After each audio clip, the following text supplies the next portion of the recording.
Bonjour, j'espère que vous allez bien. Moi, je vais super bien comme d'habitude. N'oubliez pas de partager, de liker et de vous abonner. Bienvenue dans les histoires d'Akoma. Je m'excuse aussi pour cette absence parce que je suis franchement occupée. Alors, aujourd'hui, on va parler de l'histoire de Martine. Alors, c'est une histoire qui s'est passée aux États-Unis. C'est une histoire très très triste. Alors, Martine, elle a rencontré un monsieur aux États-Unis. Elle était très heureuse avec le monsieur. Le monsieur, lui, il était très doux. Elle a constaté qu'il était très doux. Elle a constaté qu'il était très aimable. Le monsieur ne montrait même aucun signe de violence. C'est alors que le monsieur, il a demandé Martine en mariage. Martine était tellement contente qu'elle a alerté ses copines, sa famille et tout et tout. Ils se sont mariés. Tout allait bien. Ils étaient maintenant dans leur maison conjugale. Ils ont acheté une maison. Ils vivaient ensemble dans cette maison-là. Les premiers mois, tout était bien. Au troisième mois, le mari de Martine, il a commencé à être violent. Tellement il était violent que Martine s'est posé la question comme, mais qu'est-ce qui se passe avec lui? Est-ce que je me suis trompée sur la personne? Qu'est-ce que je dois maintenant faire? Martine, elle s'est dit non. Si ça continue comme ça, je risque de perdre ma vie. C'est comme ça que Martine, alors, elle a demandé au monsieur de sortir. Elle a demandé au monsieur de sortir. Le monsieur ne voulait pas sortir. Donc, à chaque fois, il venait demander pardon. À chaque fois, il venait dire non. C'est que, et en fait, il se trouvait des raisons pour sa violence et tout. Et Martine, tout le temps, elle acceptait toujours. Mais à un moment donné, elle en avait marre. Écoutez l'histoire. Qu'est-ce qui se passe après? Martine découvre que son mari moue les hommes. Son mari la trompe avec un homme. Son mari binda les hommes. Martine, c'était la goutte d'eau qui avait débordé le vase. Martine n'en pouvait plus. Son mari, il était violent. Son mari la trompait avec qui? Avec les hommes. Et là, elle est tombée malade. Elle a eu une dépression parce qu'elle n'en croyait pas ses yeux. Elle n'en croyait même pas ses oreilles. Elle se disait, il était tellement doux au départ. Il était tellement bien avec moi. Mais après un moment, il a changé. Et maintenant, le comble de tout ça, c'est qu'il me trompe avec un homme.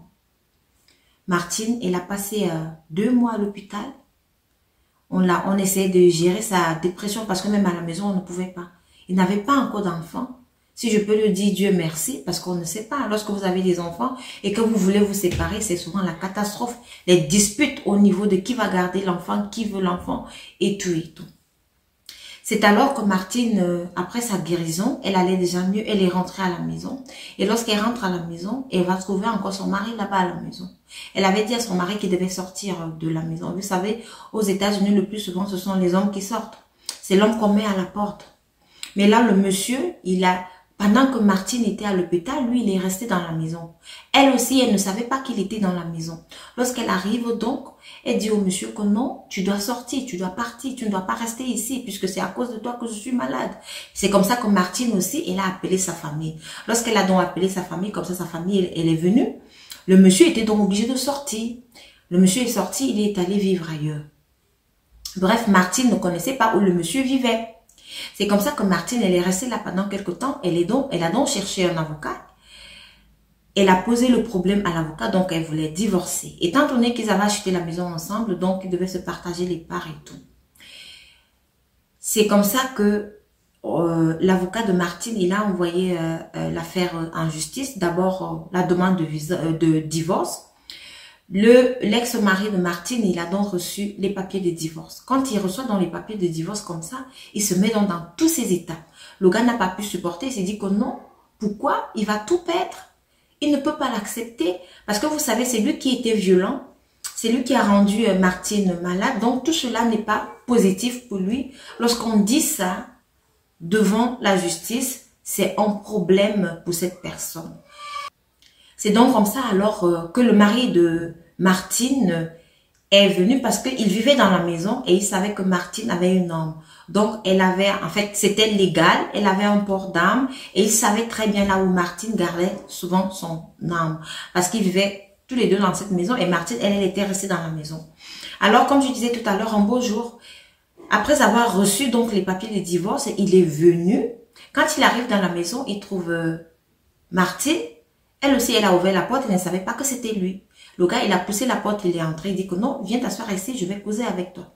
Ça ne peut pas se faire. Martine dit non, tu es violent, tu me trompes avec un homme, donc moi je peux pas être avec toi, je suis désolée, je peux pas être avec toi. Alors, le monsieur, le mari de Martine, lorsqu'il est quitté, lui, il avait déjà sa petite idée dans la tête. C'était pas seulement pour venir parler, parce que la manière dont il était violent avec elle, là, c'est un des voisins qui dit qu'il a vu comment le monsieur, il a poussé la porte, il est entré. C'est comme ça qu'il a commencé à dire à Martine que non, il ne peut pas accepter parce que là, il va tout perdre et tout. Martine dit, moi non plus, je peux plus rester avec toi. C'est comme ça, je peux plus rester avec toi. Donc, c'est comme ça que le monsieur, donc l'ex-mari de Martine, il monte donc au deuxième étage, puisque c'était un triplex. Il monte donc au deuxième étage et il dit en fait, il savait là où Martine gardait son âme. Il a pris l'âme, il est redescendu au rez-de-chaussée. Il a dit à Martine que non, mais là, il ne peut pas accepter ça. Il ne peut pas.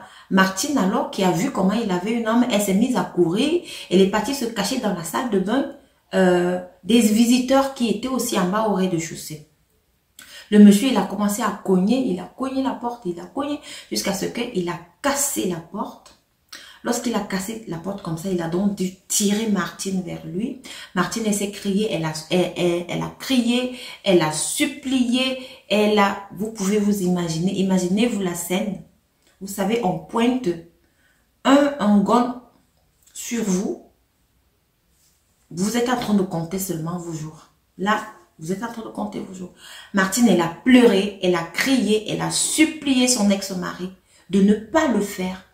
Le monsieur, il était dans tous ses états. Il se tournait comme ça avec le pistolet à main et tout. Et quelques minutes d'inattention, alors Martine, elle s'est levée pour commencer à courir, chercher la porte d'entrée pour sortir.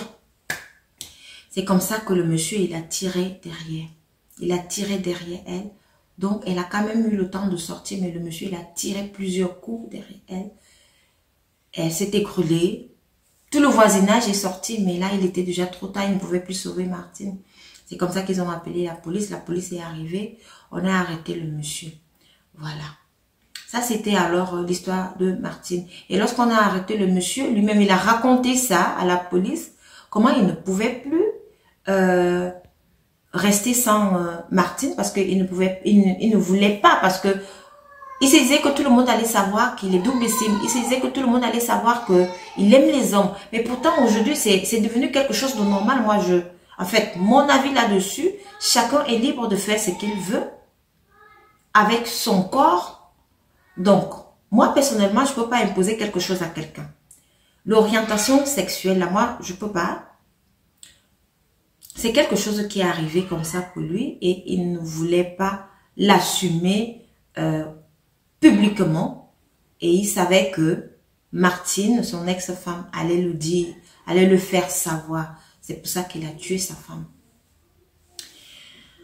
Voilà donc l'histoire de Martine. À vous les femmes, avant d'épouser quelqu'un, rassurez-vous que cette personne, elle est bien.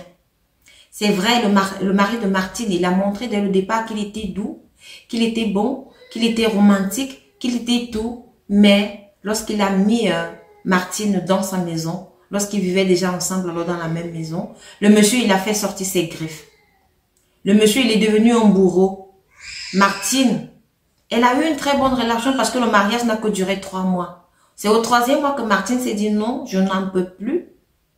Je n'en peux plus, je sors de là. Et là, en voulant sortir, le mari aussi a dit non, je n'accepte pas, tu ne sortiras pas. Et c'est comme ça que il a fini avec Martine. Voilà.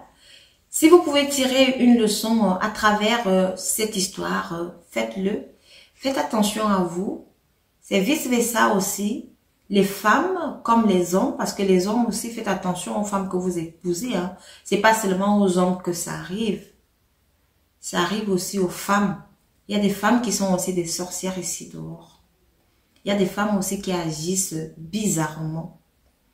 Donc, voilà l'histoire de Martine. Abonnez-vous, likez et partagez. Merci de m'avoir écouté et rendez-vous à la prochaine histoire.